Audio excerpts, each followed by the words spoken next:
ದಿನಾ ಬೆಳಗ್ಗೆ ಖಾಲಿ ಹೊಟ್ಟೆಯಲ್ಲಿ ಸೀಸನಲ್ ಹಸಿರು ತರಕಾರಿಯ ಜ್ಯೂಸು 1 ಗ್ಲಾಸ್, ಅದರಲ್ಲಿ ಸ್ವಲ್ಪ ನಿಂಬೆ ರಸ ಸೇರಿಸಿ ಕುಡಿದ್ರೆ ಅನೇಕ ಕಾಯಿಲೆಗಳು ಗುಣಮುಖವಾಗುತ್ತವೆ. ಸ್ಟೂಲ್ ಸರಳವಾಗಿ ಪಾಸ್ ಆಗಿ ನಮ್ಮ ರಕ್ತದ pH ಲೆವೆಲ್ ಬ್ಯಾಲೆನ್ಸ್ ಆಗುತ್ತದೆ. ಈ ಬೊಜ್ಜು ಬಹಳಷ್ಟು ರೋಗಗಳ ಮೂಲ ಅಂತ ಹೇಳಲಾಗಿದೆ. ಹಾಗಾದ್ರೆ ಬೊಜ್ಜು ಇದ್ದಾಗ ಯಾವ ಜ್ಯೂಸು? ಗಜ್ಜರಿ, ಎಲೆಕೋಸು ಮತ್ತು ಹಸಿರು ತರಕಾರಿಗಳ ಜ್ಯೂಸು ಒಳ್ಳೆಯದು. ಇವು ನಮ್ಮ ದೇಹದಿಂದ ಆಮ್ಲೀಯ ಟಾಕ್ಸಿನ್ಸ್ಗಳನ್ನು ಹೊರಹಾಕುತ್ತವೆ. ಎಲೆಕೋಸೇನಿದೆಲ್ಲ ಇದು ನಮ್ಮ ದೇಹದಲ್ಲಿ ಕಾರ್ಬೋಹೈಡ್ರೇಟ್ ಅನ್ನು ಫ್ಯಾಟ್ ಅಂದ್ರೆ ಕೊಬ್ಬಾಗಿ ಕನ್ವರ್ಟ್ ಆಗುವಲ್ಲಿ ಅಡ್ಡಿಪಡಿಸುತ್ತದೆ. ಹೀಗೆ ಬೊಜ್ಜು ಹೆಚ್ಚಾಗಲು ಬಿಡೋದಿಲ್ಲ.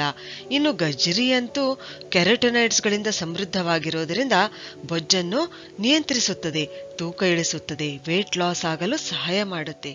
ಇನ್ನು ಹಸಿರು ಜ್ಯೂಸು ಇದು ಅಮೃತ ಅಂತಾನೆ ಹೇಳ್ಬೋದು. ಇದೇನ್ ಮಾಡುತ್ತೆ? ಫ್ಯಾಟ್ ಕರಗಿಸಿ ನಮ್ಮನ್ನು ಎನರ್ಜೆಟಿಕ್ ಆಗಿಡುತ್ತೆ. ವೇಟ್ ಲಾಸ್ ಆಗಲು ಇದು ಕೂಡ ಸಹಾಯ ಮಾಡುತ್ತೆ. ಕಾನ್ಸ್ಟಿಪೇಷನ್ ಮಲಬದ್ಧತೆ ಇದ್ದಾಗ ಗಜ್ಜರಿ, ಬೀಟ್ರೂಟು ಮತ್ತು ಸೌತೆಕಾಯಿ ಜ್ಯೂಸು ಕುಡಿಬೇಕು. ದಿನಾಲು ಬೀಟ್ರೂಟ್ ಜ್ಯೂಸ್ ಕುಡಿಯೋದ್ರಿಂದ ಮಲಬದ್ಧತೆ ನಿವಾರಣೆ ಆಗುತ್ತೆ. ಇನ್ನು ಬೀಟ್ರೂಟ್ ಜೊತೆ ಗಜ್ಜರಿ ಸೇರಿಸಿ ಜ್ಯೂಸ್ ಮಾಡಿ ಕುಡಿದ್ರೆ ಸಂಧಿವಾತ, ಕಿಡ್ನಿ ಸಮಸ್ಯೆಗಳು ಮತ್ತು ಗಾಲ್ ಬ್ಲಾಡರ್ ಸಮಸ್ಯೆಗಳು ನಿವಾರಣೆ ಆಗುತ್ತವೆ. ಇನ್ನು ಸೌತೆಕಾಯಿ ಜ್ಯೂಸು ಇದು ಏನಂತಂದ್ರೆ ಸ್ಟೂಲ್ ಪಾಸ್ ಆಗಲು ಸಹಾಯ ಮಾಡುತ್ತೆ. ಇವು 3 ಏನಂತಂದ್ರೆ ಮಲಬದ್ಧತೆ ನಿವಾರಿಸುವಲ್ಲಿ, ಕಾನ್ಸ್ಟಿಪೇಷನ್ ನಿವಾರಿಸುವಲ್ಲಿ ತುಂಬಾನೇ ಉಪಯುಕ್ತವಾಗಿವೆ.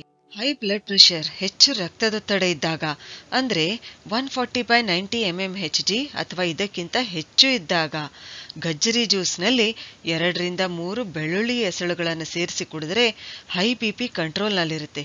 ಯಾಕೆಂದ್ರೆ ಬೆಳ್ಳುಳ್ಳಿಯು ರಕ್ತದೊತ್ತಡ ಮತ್ತು ಕೊಲೆಸ್ಟ್ರಾಲ್ ಅನ್ನು ಕಡಿಮೆ ಮಾಡುತ್ತೆ. ಈ ಜ್ಯೂಸು ನಮ್ಮ ಹೃದಯದ ಆರೋಗ್ಯಕ್ಕೂ ಒಳ್ಳೆಯದು. ಇದರ ಸೇವನೆಯಿಂದ ನಮ್ಮ ದೇಹದಲ್ಲಿ ರಕ್ತದ ಚಲನೆ ಸರಾಗವಾಗಿ ಆಗುತ್ತದೆ. ಮೆನೋಪಾಸ್ ಸಮಯದಲ್ಲಿ ಅಂದ್ರೆ ಋತುಚಕ್ರ ನಿಲ್ಲುವ ಸಮಯದಲ್ಲಿ ಗಜ್ಜರಿ, ಬೀಟ್ರೂಟು ಮತ್ತು ದಾಳಿಂಬೆ ಜ್ಯೂಸು ಸೇವಿಸಬೇಕು. ಯಾಕೆಂದ್ರೆ ಇವು ಮೆನೋಪಾಸ್ ಸಮಯದಲ್ಲಿ ಉಂಟಾಗ್ತಕ್ಕಂಥ ಸ್ಟ್ರೆಸ್, ಒತ್ತಡವನ್ನು ಕಡಿಮೆ ಮಾಡುತ್ತವೆ. ಮತ್ತು ವಿಶೇಷವಾಗಿ ದಾಳಿಂಬೆ ಏನಿದೆಲ್ಲ ಇದು ಮೆನೋಪಾಸ್ ಸಮಯದಲ್ಲಿ ಬೋನ್ ಮಿನರಲ್ ಡೆನ್ಸಿಟಿ ಸುಧಾರಿಸುತ್ತೆ. ಆಸ್ಟಿಯೋಪೋರೋಸಿಸ್ ಸಮಸ್ಯೆ ಉಂಟಾಗಲು ಬಿಡೋದಿಲ್ಲ. ಡಯಾಬಿಟಿಸ್ ಮಧುಮೇಹ ಇದ್ದಾಗ ಗಜ್ಜರಿ, ಬ್ರುಸೆಲ್ ಸ್ಪ್ರೌಟ್ ಮತ್ತು ಬೀನ್ಸ್ ಇವುಗಳ ಜ್ಯೂಸ್ ಏನಂತಂದ್ರೆ ಒಳ್ಳೆಯದು. ಆಮೇಲೆ ಬೇವಿನ ಎಲೆಯ ಜ್ಯೂಸು ಮತ್ತು ಹಾಗಲಕಾಯಿ ಜ್ಯೂಸ್ ಕೂಡ ಏನಂತಂದ್ರೆ ಸರಿಯಾದ ಪ್ರಮಾಣದಲ್ಲಿ ಸೇವಿಸಿದ್ರೆ ಮಧುಮೇಹಿಗಳಿಗೆ ಒಳ್ಳೆಯ ಔಷಧಿಯಾಗಿ ಸಾಬೀತಾಗಿವೆ. ಜ್ವರ, ನೆಗಡಿ, ಕೆಮ್ಮು ಇದ್ದಾಗ ಗಜ್ಜರಿಯ ಜ್ಯೂಸ್ ಜೊತೆ ಸ್ವಲ್ಪ ನಿಂಬೆ ರಸ ಅಥವಾ ಯಾವುದೇ ಸಿಟ್ರಸ್ ಹಣ್ಣಿನ ರಸ ಸೇರಿಸಿ ಮತ್ತು ಅದರಲ್ಲಿ 2 ರಿಂದ 3 ಬೆಳ್ಳುಳ್ಳಿ ಎಸಳುಗಳನ್ನು ಸೇರಿಸಿ ಕುಡಿದ್ರೆ ಈ ಸಮಸ್ಯೆಗಳು ನಿವಾರಣೆ ಆಗುತ್ತವೆ. ಈ ಜ್ಯೂಸ್ ಏನಿದೆಯಲ್ಲ ಇದು ಆಂಟಿಬಯೋಟಿಕ್ ಆಗಿ ಕೆಲಸ ಮಾಡುತ್ತೆ. ಈ ಜ್ಯೂಸ್ಗಳು ನಮ್ಮ ದೇಹದಲ್ಲಿನ ಉರಿಯೂತ, ಇನ್ಫ್ಲಮೇಷನ್ ಕಡಿಮೆ ಮಾಡುತ್ತವೆ.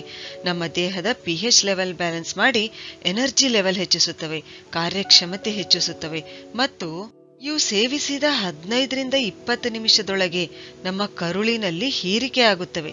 ಇದರಿಂದ ನಮ್ಮ ದೇಹಕ್ಕೆ ಮಿನರಲ್ಗಳು, ವಿಟಮಿನ್ಗಳು, ಆಕ್ಟಿವ್ ಎನ್ಸೈಮ್ಗಳು ಚೆನ್ನಾಗಿ ಸಿಗುತ್ತವೆ. ಈ ಜ್ಯೂಸ್ಗಳ ಸೇವನೆಯಿಂದ ನಮ್ಮ ದೇಹ ಡಿಟಾಕ್ಸಿಫೈ ಆಗಿ ಇಮ್ಯುನಿಟಿ ಹೆಚ್ಚುತ್ತದೆ, ಚರ್ಮದ ಹೊಳಪು ಹೆಚ್ಚುತ್ತದೆ, ತೂಕ ಕಡಿಮೆ ಆಗುತ್ತೆ ಅಂದ್ರೆ ವೇಟ್ ಲಾಸ್ ಆಗುತ್ತೆ.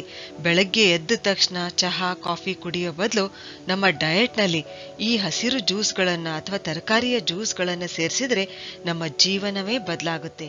ಸರಿ, ಹಾಗಾದ್ರೆ ಮುಂದಿನ ವಿಡಿಯೋದಲ್ಲಿ ಮತ್ತೊಂದು ಉಪಯುಕ್ತವಾದ ಮಾಹಿತಿಯೊಂದಿಗೆ ಭೇಟಿಯಾಗೋಣ. ಧನ್ಯವಾದಗಳು.